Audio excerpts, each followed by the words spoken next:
And we are live. Welcome to another episode of Business Focus Live with me, John, where we talk about business related topics as well as news from here and around the world. If you're new to this channel, don't forget to subscribe and let's get started.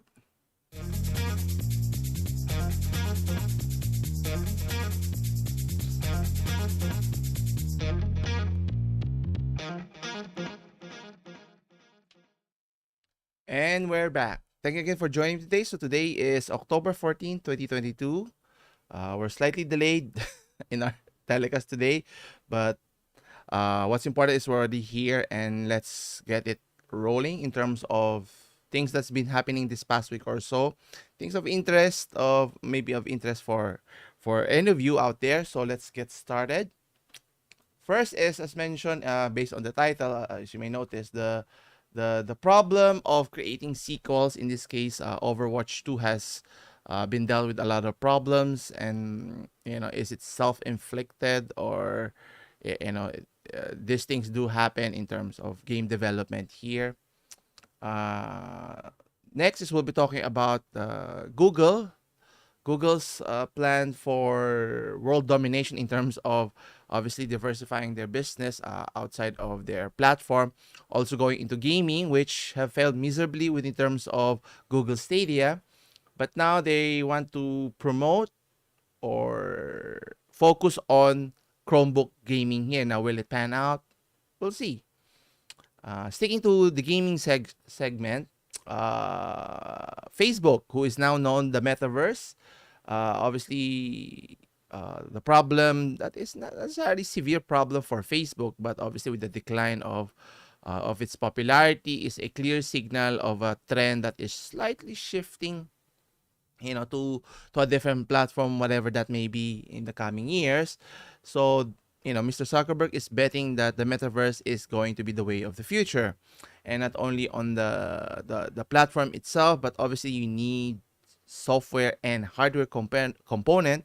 This is where the Meta Quest Pro comes in, and it's not going to be cheap. It's around $1,500, so it's pretty steep, less than 100,000 pesos here in the Philippines.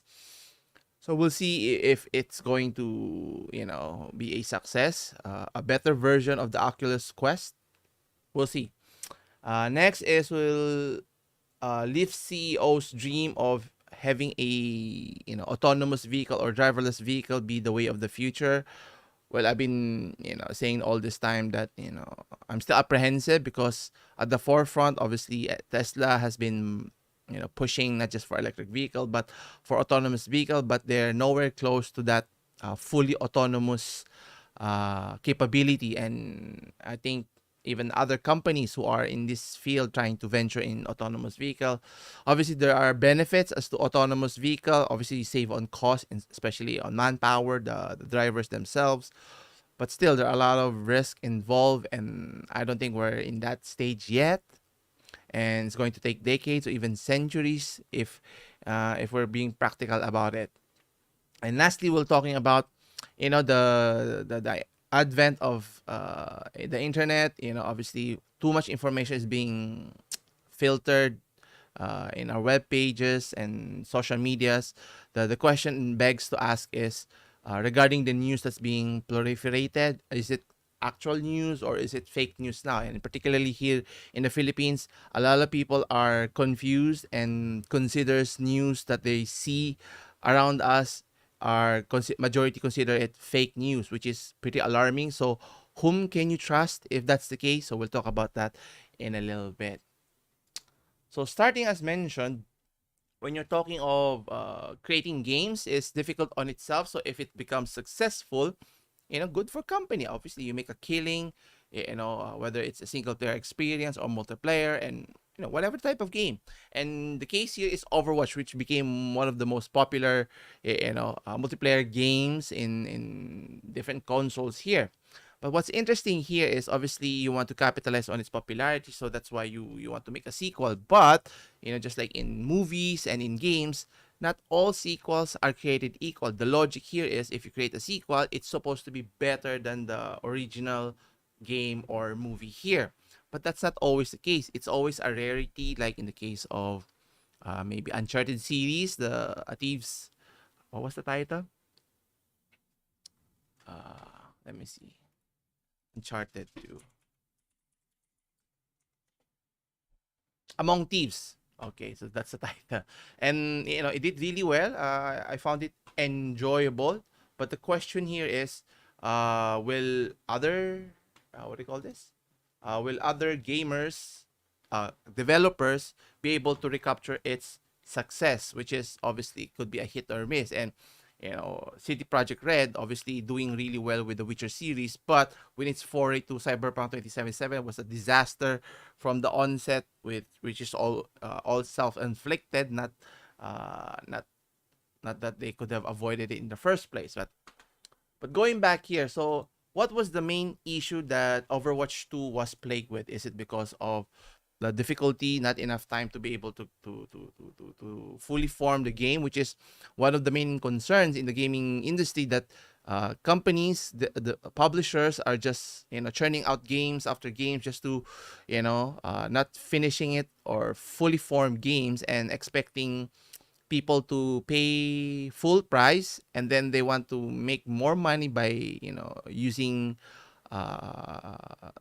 devious tactics like microtransactions and even play to win games, which is another discussion altogether. So let's take a look here in terms of the issues that plague Overwatch here. Now, the gameplay in itself is tremendous. That's why it was so successful. So they want to continue incorporating what makes them successful. But the problem is in the sequel. I haven't played the game, to be honest. But in terms of review, obviously you want to add more value, more gameplay, or maybe in terms of map or character creation, or even improvements on the abilities of the individual characters that people learn to play and love those characters. But obviously, this is owned by Blizzard, and obviously for Blizzard, their primarily objective is always, to make maximum revenue here at any cost. And obviously, using the assets from the original game would entail little resource allocation here, or developing it from scratch, so to speak. But the problem here is, did they make the necessary improvement, which is many of the complaints of the gamers here, have prop up. So let's see what are some of the problems that have prop up. Okay. Now, they promise to have hero revamps, as mentioned, so better character or improvements on their abilities or whatnot. They also mentioned a new PvP content, and then the story campaign. And for whatever the CEOs of other publishers thinking that the single player genre is totally dead. Well, look at the games: Grand Theft Auto, Red Dead Redemption, even Elden Ring. Comes to mind, is still very compelling because a single player. That's why it's a role playing game. You're immersing yourself, thinking that you're that character. You can do whatever you want. Obviously, outside of reality that we have here. So in this case, the story of whatever the game is still very important to solidify the world that is Overwatch here. And obviously, it doesn't have to be at that depth of similar to a role-playing game, but nonetheless you need to craft an interesting story so that you can continue the story moving forward to, let's say, Overwatch 3 or even further beyond. But if it gets stale, that you're using the same content over and over, it gets stale. Then after a while, people will get tired, and obviously this is an opportunity for other developers to create a better game. Then they will transition. Then what would happen to Overwatch in the future? Think of Anthem, the desire that was Anthem, and obviously that didn't kick in. That's why there's no Anthem 2 now. But the problem is persisting. So let's see first, what else was the main problem here. Now, what's interesting, obviously, with the company itself, Blizzard has been involved with a lot of controversy with its CEO and the toxic working environment here. But let's focus back on the game here. So, how did this affect the game development as it was as it's progressing? So, let's see here. Uh, so the plus here, it mentions that the core gameplay is still tremendous. With its impressive rosters of 35 heroes. There are 3 new characters joining in the lineup for the sequel's early access launch. It mentions that boasts plenty of vibrant, impressively designed, and memorable maps, and it offers a nice selection of PvP game modes, which is, I think, one of the interesting parts that makes multiplayer games very interesting. Think of Doom, Halo. You could just think of any other multiplayer game here, and even a brand new push mode, which I'm not familiar how that concept works. But the changes that they made is it used to be a six person here. Now they reduce it to five. I don't know, to lessen the load so that there's lesser people so you can move around. You know, it's a minor change. It's not a big deal. Now, obviously, it's still Overwatch. It mentions it in the role queue. The new setup allows for one tank, two damage heroes, and two support heroes. So to balance its component, because obviously one would like to be either the aggressive one, doing the attacking, or being the protector, or in this case, very few who wants to be support characters here, because obviously you tend to be weaker in many aspects compared to the other characters here. But anyway, so in Overwatch 2, they mentioned that the tanks have been significantly buffed and reworked to make this new setup possible. Otherwise, no one wants to play that tank character. Now, it mentions also that Orisa has been changed, losing her shield and original ultimate in favor of a spear that can be thrown or used to pull unlucky enemies. Now, obviously, making improvements on the character can be tricky, but if done right, I think the core fans will not mind here. Now, let's take a look at some of the key issues that was mentioned here. Uh, let's see, where was it? Okay. So it mentions here most hardcore fans participated in the multiplayer betas as mentioned. So they have already played Sojourn and the Junker Queen. But Kiriko is a brand new for launch. Kiriko is the first new support hero in over 3 years. So a welcome addition, plus inclusion of new characters, better characters is always a welcome here. So how you use it, will it be overpowered character or not? We have to wait and see here. Now, let's see here. So typically, in the original Overwatch, it was mentioned that the new heroes maps were always added for the game to the game for free. Now, obviously, the point is, you can have different characters, but to ensure the level playing field so that you can enjoy the game. Now, is that still the case here? So it mentions here, Overwatch to abandon that philosophy, so offering premium battle pass to generate more revenue here. But the question here is, did it provide better value? Right? Obviously, charging is on the contingent that the value that you're charging is worth it. Otherwise, it's just cash grab here. And sad to say, some players, regardless of the intention of the developers, they still pony up, similar to what happened in Diablo Immortal there. Anyway, so what it goes on to say here, that making it so players have to either grind all the way to level 55 to unlock the character Kiriko, or buy the battle pass. So making it so restrictive, so terrible, which is it's counterintuitive. Either give the option for players to normally play the game. They play tens of hours already, rather than expect them to play hundreds or thousands of hours just to be able to get the same result if they were to just to pay upfront or pay to win, like so many other games have been trying to make it commonplace, which I don't think should be the norm here. But anyway, it mentions here that that would be all that bad if reaching 55 in Overwatch Battle Pass was possible, without dedicating the absurd amount of time to the game.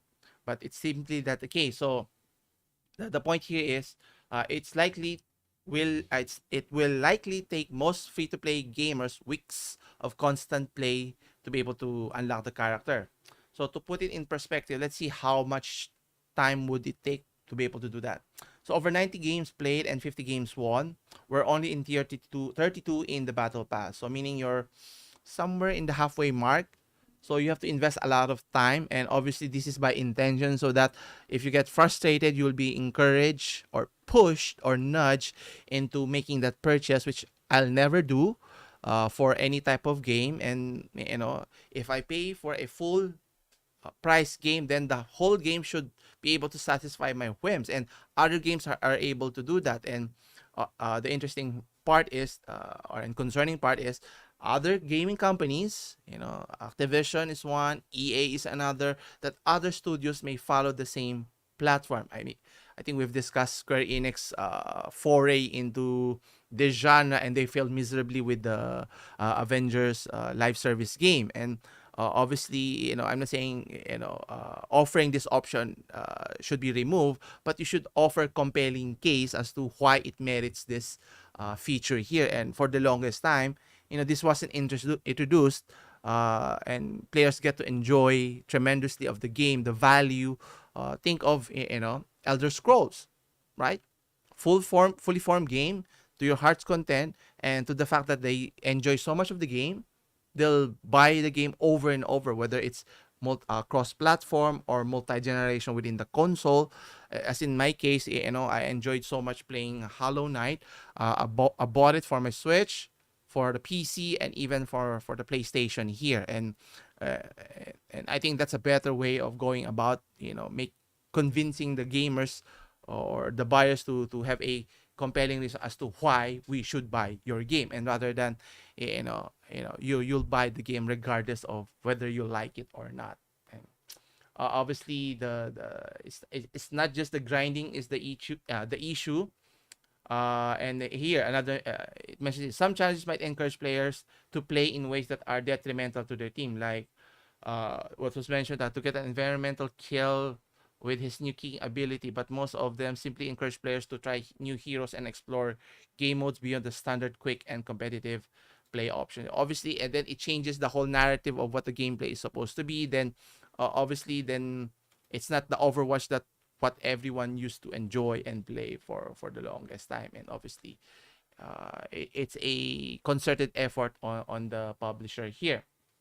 And obviously, another main issue that have is regarding the loot boxes. And obviously, it's not as bad as compared to others, but still, for cosmetic purposes, I think that's fine. Give everyone an option here. But for other games, it's free. But getting in-game weapons upgrades so that you can have that edge. That's why the pay to win scenario is very, very tongue in cheek if you think about it. But again, the loot boxes, as mentioned here, players could unlock plenty of high quality skins in the game without spending a dime. That should be the ideal here. But obviously in Overwatch 2, that's totally the opposite here. So they want to make sure that you spend as much money in those loot boxes so that they can make more revenue here. And here's the most interesting part, the part that got many of the fans peeve, is in terms of addressing a problem by creating another slew of problems which could affect their bottom line here. What I'm talking about is Overwatch 2's phone number requirement. And obviously the intention here is to be able to monitor, control who is playing, because of if there's a bad element in the platform, obviously you want to regulate it. But creating a requirement that means you have to have a legit phone number. Not everyone could afford it.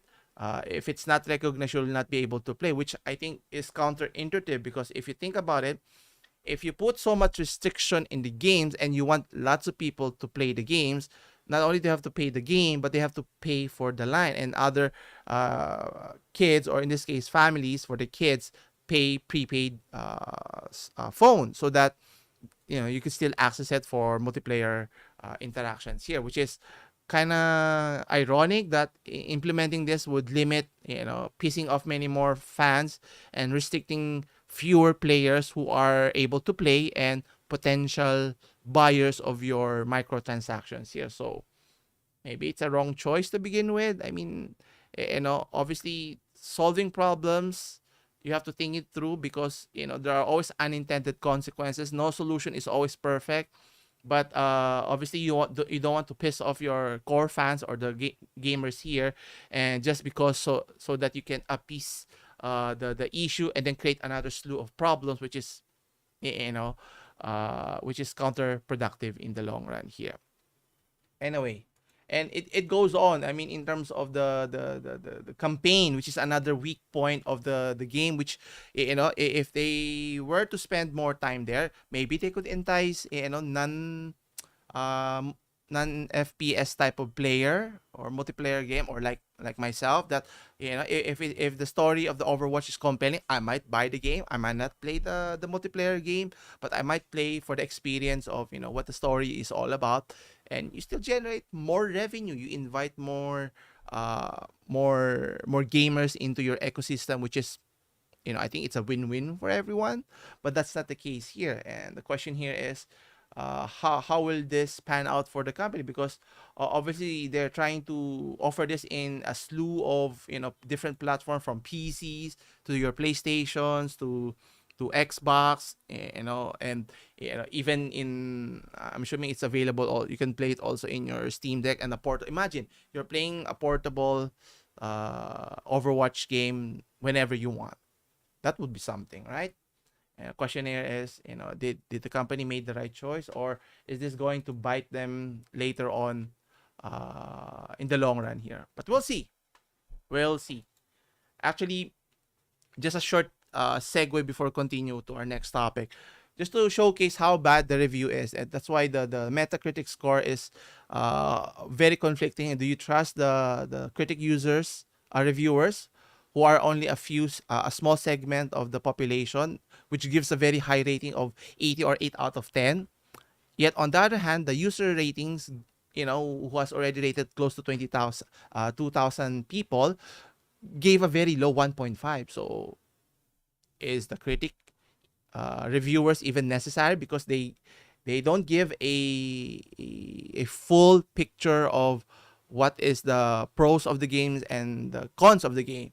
And obviously the user will find out for themselves, and that's why I never hurry to purchase a game unless I'm really sure, or I have, you know some semblance of assurance that the game would be tremendous here. Rarely have I bought a game that I was disappointed, because it's either I wait for it to be reviewed, get some feedback from users, watch video gameplay from YouTube, and find out for myself if it's interesting for my taste.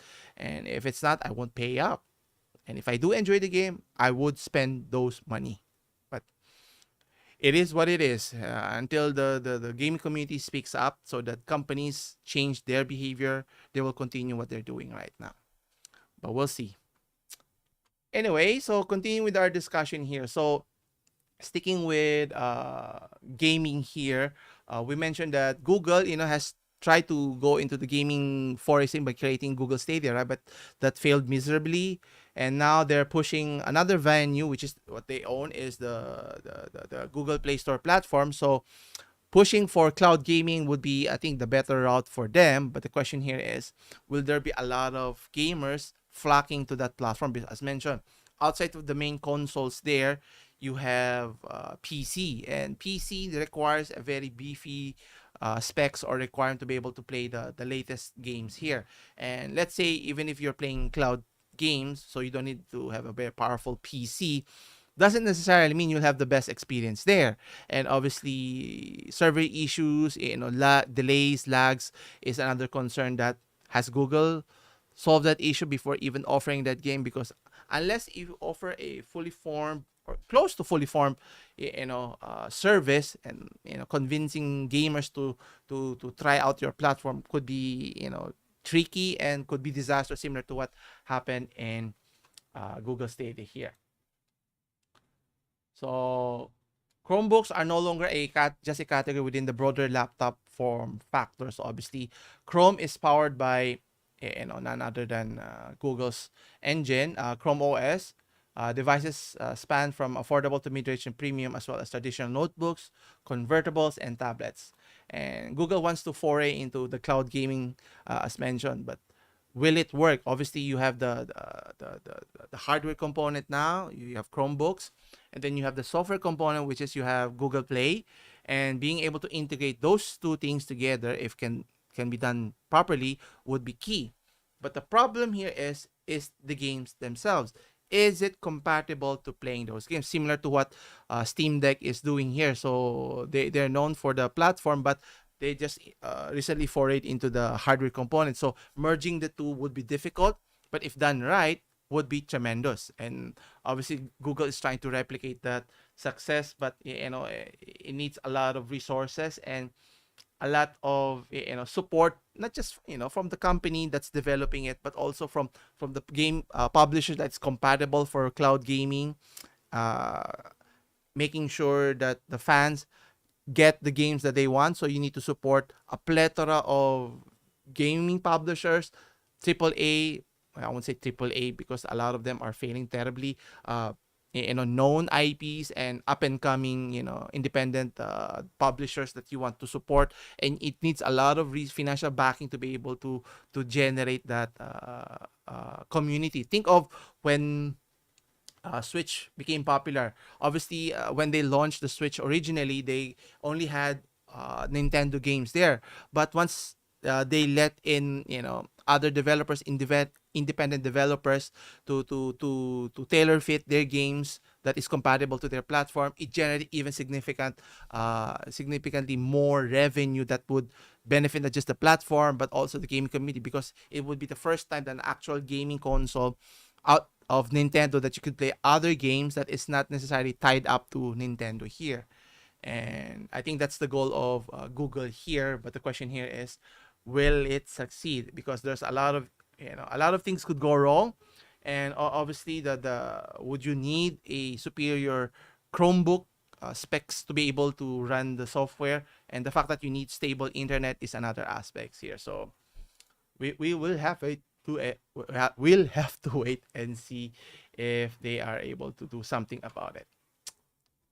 Anyway, so segueing now to another gaming aspect with regards to the metaverse. And as I mentioned previously, we've been talking about how the company Facebook has been in somewhat of a decline, slight dip in a sense that Mr. Zuckerberg himself has already making plans to shift or to pivot the company into a different aspect, which is the metaverse. And obviously, it's not what one would like, the outcome that he's seeing. And obviously he's so invested here that obviously he's using all of his resources, not just the platform but also the hardware component, buying companies like the Oculus Quest VR headset, so that you could experience the what do you call this, experience the metaverse here. But I think that will never pan out, because if you think about it, you need, not only you have to buy the games or the experience, but you need to buy a separate equipment to be able to experience that. And recently, I was watching an interview with James Cameron. He's already making the sequel to the Avatar, right? Which was tremendous, pushing the envelope of technology. And he was introducing, offering 3D capability, not on the movie screen, but in the cameras that he's taking taking the shot of the film, so that when you watch in the cinema, you will feel a 3D experience, not necessarily having to wear a 3D glasses. He's trying to change or pushing the envelope as mentioned. So no need for this, I won't say nonsense, but another layer of complexity to just simply enjoy, whether it's movies, content, TV series, or even gaming experience here. And the fact that it's excuse me, the fact it's costing you $1,500, and the fact that it was mentioned in the past, right? To be able to use the Oculus, you have to link it with your social media account. Otherwise, they will not allow you to use it, which is another way of control that they want to monitor your account with your gaming style and whatnot here, which is very alarming to say the least. So I don't know, how do you feel about it? But in my personal opinion, that's never going to pan out the way Mr. Zuckerberg is looking. I mean, sure, there will be a niche market, but it won't be as successful as uh, how Facebook was in its heyday here. Anyway, so we'll see. I mean, if Mark Zuckerberg can find a way, and I think I've mentioned this already in the past, right? For him to be able to truly convince people that the metaverse is really that tremendous, I mean, think of the game, not the game, the movie Ready Player Go. That's the game, and obviously it's exaggerated, it's using CGI, but that's the ideal settings. If you can immerse the people, not just the VR, but it has a track underneath so that when you're moving, it's believable you're running in the place, walking, or whatever the sensation it may be. That's the only way to fully immerse an individual, similar to in the movie experience, right? You're transported into a different world and being able to enjoy whatever the content is, whether it's sci-fi, drama, or whatever the genre may be. And in this case, I think that's the main limitations here. Think of, an arcade. You're able to fight, if it's a fighting game or playing sports or whatever type of game, the immersion is very critical. And if they can't get it right, and if it's going to be too costly, and obviously it's going to limit already who will participate in your platform here, right? And obviously, I think in the case of Facebook, a lot of people can join because of the ease of entry. But in this case, it limits who can and cannot participate in this platform. We'll see.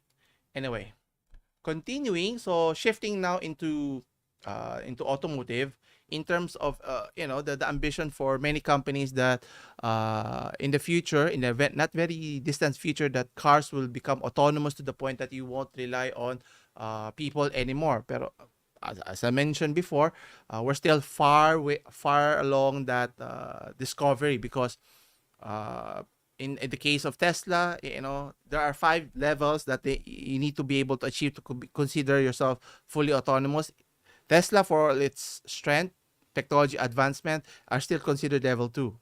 So it'll take longer. I don't know if within my lifetime or maybe in your lifetime, but it will take time because there's still kinks. Like I've been, harping in the past, that my apprehension of how Elon Musk is using Tesla user as guinea pig to collect data to improve the software. It's not as if it's fully formed, and obviously the risk boils down on the driver here. And obviously you've seen in videos online that what do you call this, that cars can drive themselves, right, in many situations, but it does not recognize all the permutations that a human individual is able to react, and it only takes just one minuscule error to cause an accident that could cause a fatality. And many people don't consider that, or don't even realize that, which is very alarming here.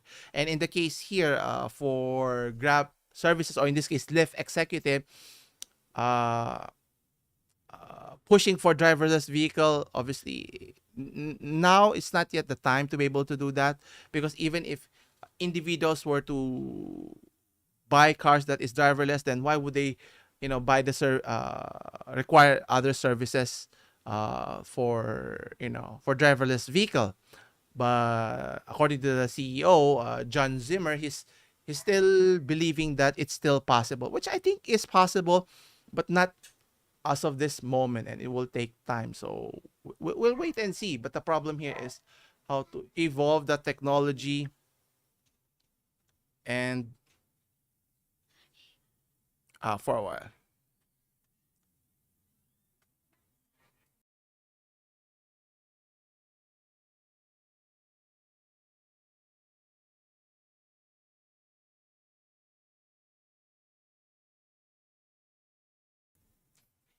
I had an interruption. Anyway, so according to the Lyft president CEO, John Zimmer is hoping still that in the future, driverless vehicle will be the norm. But the question here, if that's the case, will it make it obsolete for ride sharing services?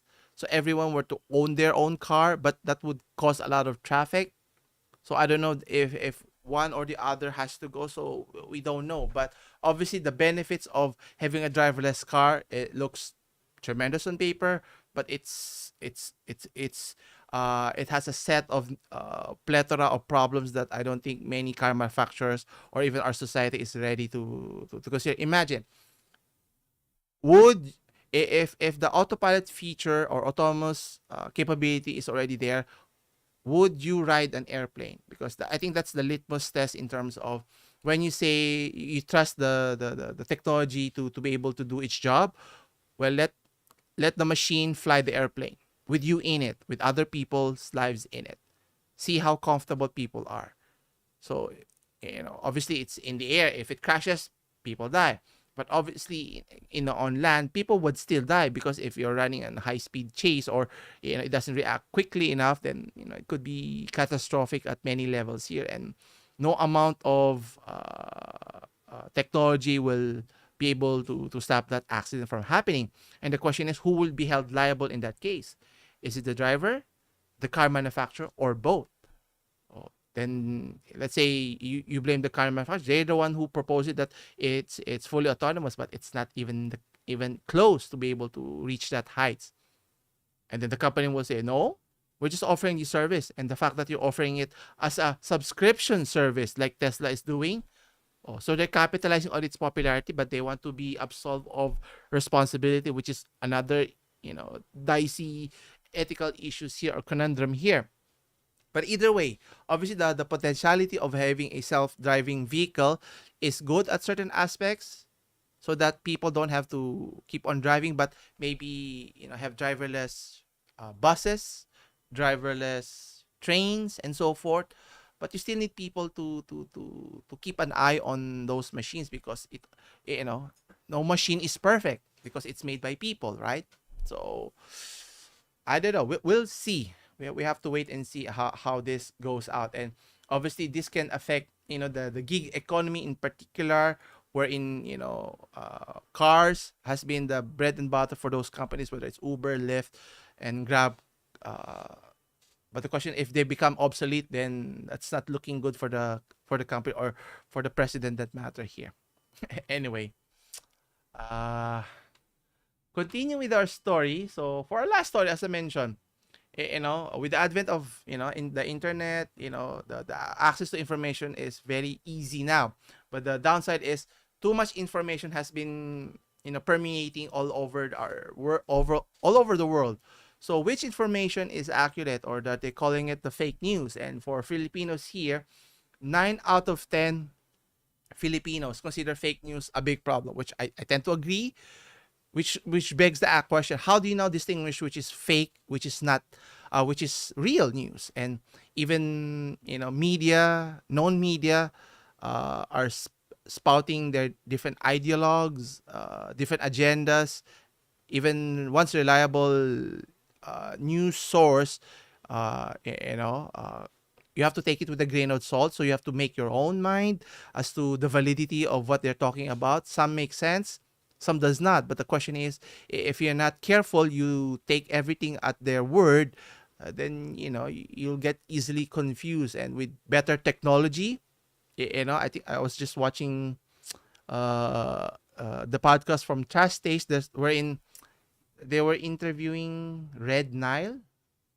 He's a chemist, and there was another channel who was mimicking his voice by using, in this case, instead of photos, or using deep fake to mimic the individual, or the YouTuber, using algorithms to mimic his voice, which is kind of scary.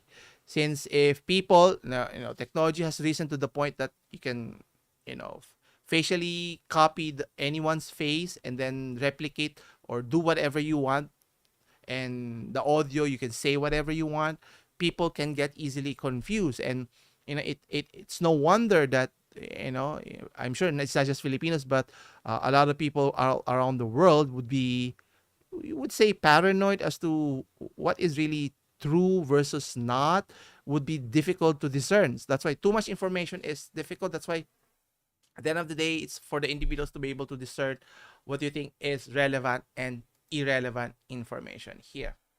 So it's mentioned here that close to 90% of adult Filipinos believe fake news is a problem. And it's sentimented nationwide across all socioeconomic classes, according to the Pulse Asia. Even this research, how reliable is their data? Again, would you rely on their score? Maybe it's higher than 90% or lower than 90%. But based on my experience, obviously people rely on news for what's going on around the world. But the thing about news is, obviously, the companies has to make money, right? To sustain themselves. And obviously they will not report a story that is not interesting, not a happy story, typically something gruesome, catastrophic, or clickbaity in what's happening in the YouTube universe, so that it will get your attention. One would think that the world is a difficult place, which it is, but they make it so gleam, so dark that you're thinking of, maybe I need to move to a different city, or maybe to a different country altogether here. And obviously, different news outlets, media has different agendas here as to what they want to portray. That's why whatever happening in the United States with regards to their social issues, disagreements, the radical left or the radical right, whatever you want to call it, has created this tension that they're trying to one up the other. And obviously, the people in the middle, who are normal sane people, has a difficult time believing which is one is real. And if you believe on one, they'll say you're racist, or if you believe on the other one, they'll say the same. And the confusion goes on, and it never ends. And obviously, to a normal person, it can get confusing, rather than co- focus on what's the news is all about. It just become apathetic on the situation. And why should I care, right? Something to that effect. And and this was mentioned by a former media scholar, mentioned that the Philippine press, or was it, had trust issue and credibility issues at the time. Of the public believed that the mainstream media served only as a mouthpiece for the elite, which is reasonable because they pay the big bucks, so they can control what's being spouted there. So that's why you have other forms, independent platforms like YouTube, as mentioned, using other platforms or credible platforms wherein content will not be censored. But that's not always the case in YouTube also. So you want to be careful as well. And again, the question now becomes, this could explain why responsible journalists get unfairly judged, as the truth they report get mistaken for lies. Yes, so meaning your credibility is tarnished, and at the same time that the lies of the irresponsible colleagues get ascribed to them. So meaning you're being grouped together to those rotten apples, to those good apples, so to speak here. And obviously, it, it muffles the messages being sent across here. And it mentions here the source of fake news, according to Pulse Asia, source surveyed 1,200 respondents, had a margin of error of close to 3%. The poll was taken, and key developments were reported in news prior to or during the survey period. And obviously, with what's going around the world, with the war that's still ongoing between Russia and Ukraine, with the global shortage, with the pandemic, so you don't know what to believe. Is it true? Is it not? And what to make of it? I think for me anyway. So it's up to the individual to make their own decisions, to research their own information, whether what I'm saying in my channel or in any other outlets they are discussing about anything for that matter. Is there a basis? Does it make sense? You have to be critical about it, and make your own damn mind at the end of the day. And it may not be popular, it may not be what the rest will see, but obviously it's your own choice, it's your own decision here. And it's my decision here to share these stories, and hopefully help people understand the importance of decision making. And in many instances, it's by choice whether the outcome is going to create a lot of negative or positive outcome here. But we'll see how things evolve here, and I'll keep everyone updated here. I think that's about it for this week. So come back again on Friday for more business news here at Business Focus Live. If you have any questions, leave your comments down below, and I'll try to get back to you.